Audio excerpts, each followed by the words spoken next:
So one of the questions that we often receive is, what do we use for bedding? And typically during warm weather we just use a mattress pad and regular full-size sheets and a light blanket. But this is the setup for colder weather, and we're just getting ready to head up to northern Minnesota where it's going to be frosty the next couple of days. So I wanted to show you what this looks like. This is a very lightweight queen size double sleeping bag.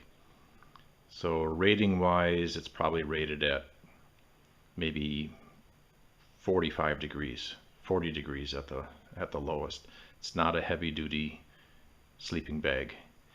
Inside the sleeping bag is a liner. This is a fitted sheet type liner that you can buy online.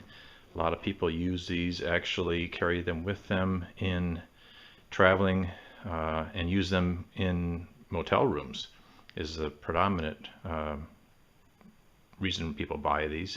So that fits in the sleeping bag, and so not only is it a liner to keep the sleeping bag clean, but anytime you add a liner, another layer, you add several degrees of additional temperature range, and of course it makes it easy to just pop it out and wash it when you're done. And so that just has a flap that folds down, and then a couple pillows, and I'll show you how that looks when it's all rolled up. We obviously just roll the sleeping bag up and the liner together. So that's all that we need to do to make the bed. Roll up the sleeping bag in the morning and fold the front section of the bed back. Altogether it takes maybe at the most 5 minutes. So if it takes you 3 or 4 or 5 minutes to make your bed at home, it takes about the same time to make the bed in the GoneCamper minivan. So let me show you what it looks like all rolled up.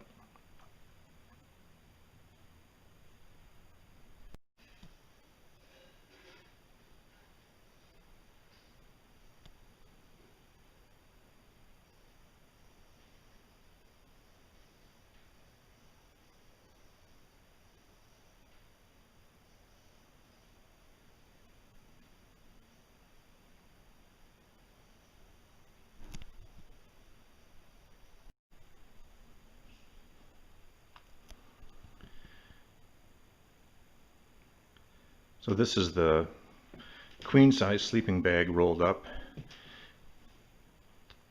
You probably already remember that the bed in the minivan is actually a full size.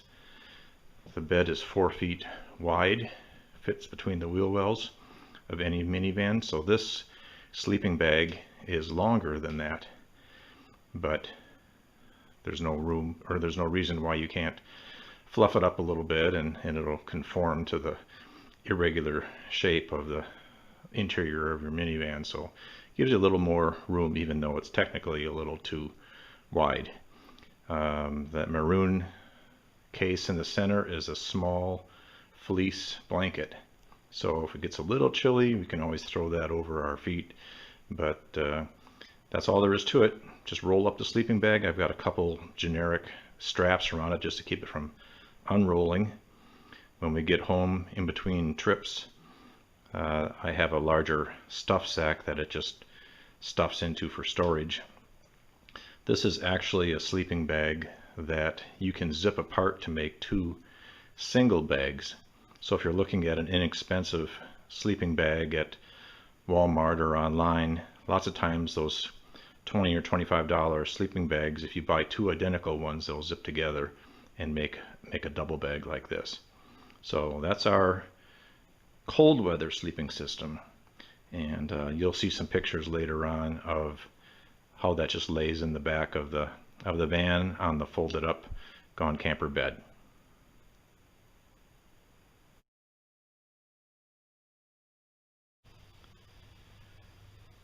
We're just getting loaded up for another camping trip, so I thought I'd show you what the GoneCamper bed looks like when it's packed for traveling.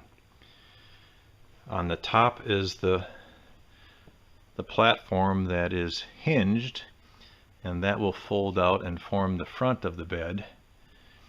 Right now the mattress is folded, and underneath that top platform you can just see the silver Reflectix covers for the windows. And then the tan rolled up part is the windshield cover, and then we have a double sleeping bag rolled up there. The two legs that go on each side are on the floor, and then down the center is the third leg, the center leg, and that runs right between the two front seats up to the center console. So we never take that off. That just stays in place even when you fold the bed back. And there's room on this side for two more totes. I'll show you the other side there. But the little blue container is our Lynx levelers. I hardly ever find a campsite that doesn't require at least one spacer, one leveler under at least one wheel to provide a nice level sleeping spot. The blue bag is our tail veil for taking care of the bugs. So let me show you what it looks like from the other side.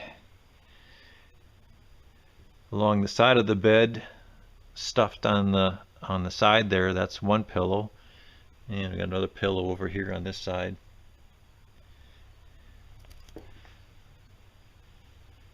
Now if we wanted to, we could take the totes out and that center leg out, and the stow and go seats that are in the floor right now would pop up, and they would come right to the very end of the bed right there. So if we were somewhere in the middle of our camping trip and we wanted to meet up with some friends or whatever, and take 4 passengers, 4 people, and go on a day trip or something, we wouldn't have to unload the bed in the kitchen from the back. Everything could stay right there behind the back seats. So let me just show you what everything looks like from the other side.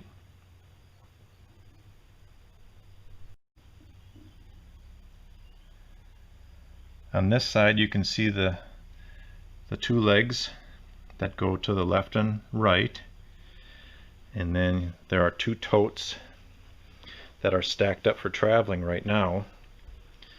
But when the bed is extended, you can see the length of the leg. When the bed is extended, they'll go down on the floor, and they slide right underneath the front bed. And I'll put a picture, a still photo in here to show you what that looks like. But on the front section of the bed, there is room for 4 of these totes, and they're just generic totes that we got at Walmart. They're like 6.5, 7 inches high, and the bed is spaced up 8 inches. This is our accessory fleece blanket. Sleeping bag is rolled up so that we'll just flop that out of the way to extend the bed. But to extend the bed, all we do is attach the leg on the front, right and left, take that center or that top platform out, flop that in place, and the mattress folds forward, and we're ready to go. So pillows already ready on that side. Let me just move these out of the way, and you can kind of see underneath there, that's raised 8 inches off the floor, and it tapers back because the floor is not level. In case you haven't ever realized that, a minivan floor is very sloping and very lumpy, but the front anyway is 8 inches off the floor. And underneath there we have a couple folding chairs and a folding table. The power cord from the 12-volt Coleman cooler is also going to run underneath there, and our outlet is way over there on the other side by that bag of Lynx levelers.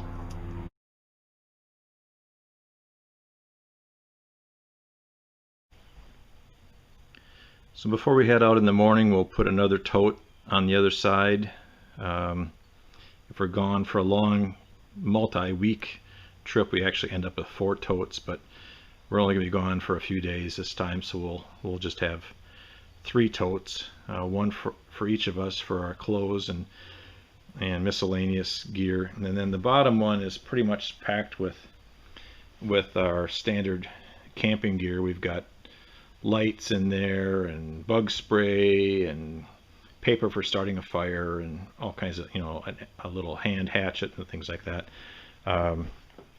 You can't see it because it's hidden by a pillow, but I do have an accessory outlet back on this side, and up on the top here are a couple coat hooks, and then there's a little loop right there in the center, and then another coat hook on the other side. In between those 3 points is where I run the LED rope light, and then I've got it plugged into this side outlet. So we usually just turn off the overhead dome lights with the front switch, and we use that LED light when we're in here camping. I'll probably show you a picture later of the bed folded out into a chair, because right now the sun's going down pretty early, so it'll be dark by 7:30, so we'll have a couple hours to sit and read underneath the LED lights. So I'll put in a couple pictures of that too.